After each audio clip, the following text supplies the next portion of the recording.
السلام عليكم ورحمة الله وبركاته. الحمد لله رب العالمين، والصلاة والسلام على رسوله الكريم وعلى آله وصحبه أجمعين. أما بعد، عن عمرو بن يحيى المازني عن أبيه أن رجلا قال لعبد الله بن زيد: أتستطيع أن تريني كيف كان رسول الله صلى الله عليه وسلم يتوضأ؟ فقال عبد الله بن زيد: نعم. فدعا بماء فأفرغ على يديه فغسل مرتين، ثم مزمز واستنثر ثلاثا، ثم غسل وجهه ثلاثا، ثم غسل يديه مرتين إلى المرفقين، ثم مسح رأسه بيديه فأقبل بهما وأدبر. بدأ بمقدم رأسه حتى ذهب بهما إلى قفاه، ثم ردهما إلى المكان الذي بدأ منه، ثم غسل رجليه. رواه البخاري في صحيحه في كتاب الوضوء. معزز سامعین کرام، وضو کرنے کا طریقہ خالص تعلیمات جو نبی صلی اللہ علیہ وسلم کی ہے، نبی صلی اللہ علیہ وسلم کی خالص تعلیمات کی روشنی میں وضو کرنے کا طریقہ تھوڑا تھوڑا کر کے اس سے پہلے کئی درسوں میں ہم نے آپ کے سامنے پیش کیا، اور کل کے درس میں ہم نے بتلایا تھا کہ چہرے کو دھونا ہے اور مکمل چہرہ دھونا ہے، اور یہ واجب ہے. ساتھ ہی ساتھ جب چہرہ دھوئے تو الگ سے چلو میں پانی لے کر کے داڑھی کے نیچے سے داڑھی کا خلال کرنا بھی نبی اکرم صلی اللہ علیہ وسلم سے ثابت ہے، اور یہ مسنون اور مستحب ہے. اس کے بعد دونوں ہاتھوں کو کوہنیوں سمیت دھونا ہے، یعنی یہاں سے لے کر کے یہاں تک بھی دھو سکتے ہیں. اس سے آگے جتنا زیادہ بڑھا کر کے دھوئیں گے اتنا ہی بہتر ہے، کیونکہ قیامت کے دن جب مسلمان آئیں گے تو ان کے وضو کے جو اعضاء ہے وہ چمک رہے ہوں گے، تو اس چمک کو بڑھانے کے لیے جتنا زیادہ دھوئیں گے تو اتنا بہتر ہے. اور ہم نے یہ حدیث بیان کی تھی کہ ابو ہریرہ رضی اللہ عنہ جب وضو کرتے تو بالکل اپنے بغل تک دھوتے تھے، اتنا ہاتھ دھوتے تھے، بغل تک ہاتھ شروع کرتے دھونا تو بغل کا جہاں پر ختم ہوتا ہے وہاں تک ہاتھ دھوتے تھے.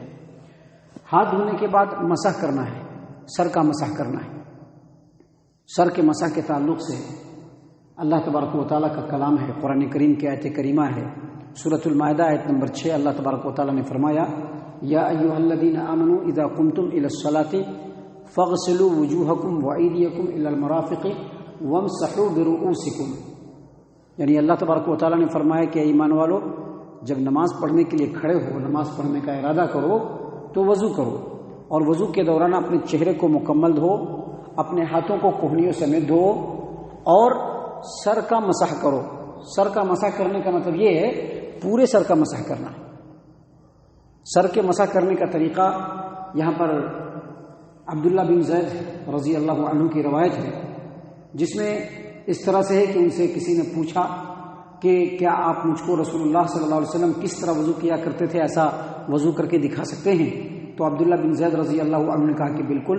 اور پھر انہوں نے پانی منگوایا، اپنے ہاتھوں پر پانی ڈالا، ان کو 2 مرتبہ دھویا، پھر 3 مرتبہ کلی کے لیے پانی لیا اور ناک میں پانی ڈالا، پھر 3 مرتبہ اپنا چہرہ دھویا. اس کے بعد دونوں ہاتھوں کو کوہنیوں تک 2 مرتبہ دھویا. پھر اپنے سر کا مسح کیا.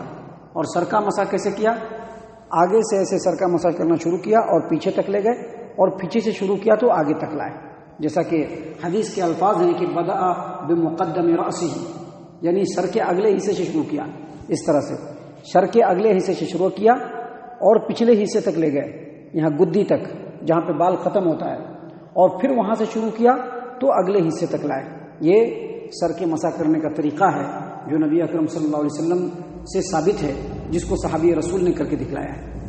اسی طرح سے بعض لوگ جو یہ کہتے ہیں کہ 1/4 سر کا مسح کرنا، اور بعض لوگ جو کہتے ہیں کہ ایک دو بال کو چھو لینا، تو یہ سب ثابت نہیں ہے، یہ سب غیر ثابت ہے. صحیح بات یہ ہے کہ پورے سر کا مسح کرنا ہے. اور اگر سر پہ امامہ پہنا ہے تو امامے پر بھی مسح کرنا ہے.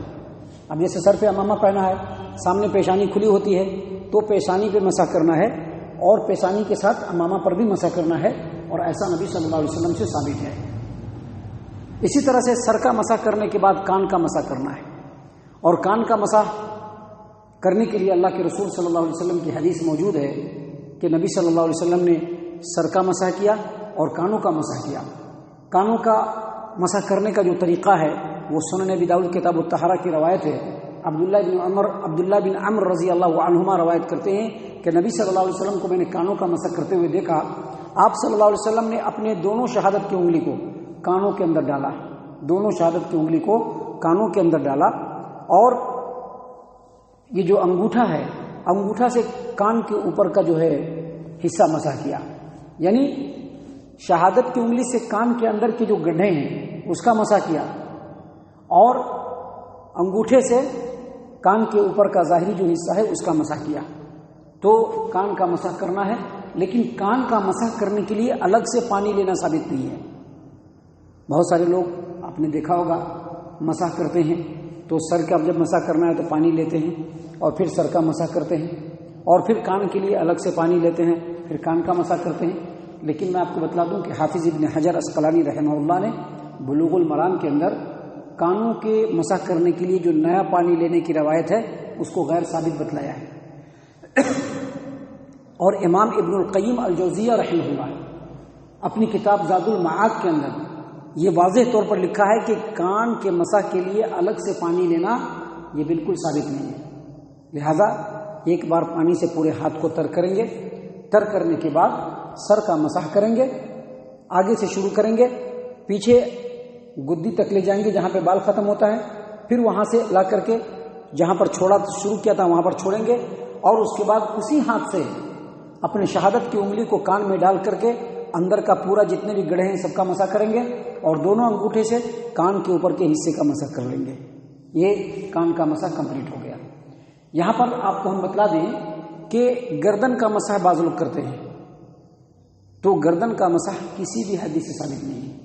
یہی وجہ ہے کہ بڑے بڑے ائمہ محدثین، مثال کے طور پر امام ابن تیمیہ رحمہ اللہ اپنی کتاب مجموع فتاویٰ کے اندر، اسی طرح سے امام ابن القیم الجوزیہ رحمہ اللہ اپنی کتاب زاد المعاد کے اندر، اسی طرح سے امام نووی رحمہ اللہ اپنی کتاب المجموع کے اندر گردن کا جو مسح لوگ کرتے ہیں اس کو بدعت قرار دیا ہے، یعنی یہ وضو کا حصہ نہیں ہے، یہ شریعت کا حصہ نہیں ہے، بلکہ یہ شریعت سے الگ لوگوں کا اپنا بنایا ہوا طریقہ ہے، لہذا گردن کا مسح نہیں کرنا ہے۔ اور سعودی عرب کی جو مستقل فتویٰ کمیٹی ہے اس کے زیر نگرانی جو کتاب تیار ہوئی فتاویٰ اللجنۃ الدائمہ للبحوث العلمیہ والافتاء، اس کے اندر واضح طور پر لکھا ہے کہ گردن کا مسح کرنا یہ سنت سے ثابت نہیں ہے۔ اس سلسلے میں جتنی بھی حدیثیں ہیں سب کے سب ضعیف ہیں، تو اس اعتبار سے سر کا مسح اور کانوں کا مکمل مسح ہم نے سیکھ لیا۔ انشاءاللہ وضو کے تعلق سے ابھی اور بھی آگے باتیں ہیں جو کل اور کل کے بعد کے درس میں ہم آپ کے سامنے پیش کریں گے۔ اللہ تعالیٰ سے دعا ہے کہ اللہ تعالیٰ ہم تمام کو ان تمام باتوں کے اوپر ٹھنڈے دل سے غور و فکر کرنے کی توفیق عنایت فرمائے۔ اللہ تعالیٰ ہم تمام کو صحیح معنوں میں پکا سچا مومن اور مسلمان بنائے، جنت الفردوس میں جگہ عطا فرمائے۔ اے اللہ ہم تمام کو جہنم سے پناہ دے، اے رب العالمین ہم تمام کو جہنم سے پناہ دے، اے مالک الملک ہم تمام کو جہنم سے پناہ دے، آمین یا رب العالمین۔ وما علینا الا البلاغ المبین۔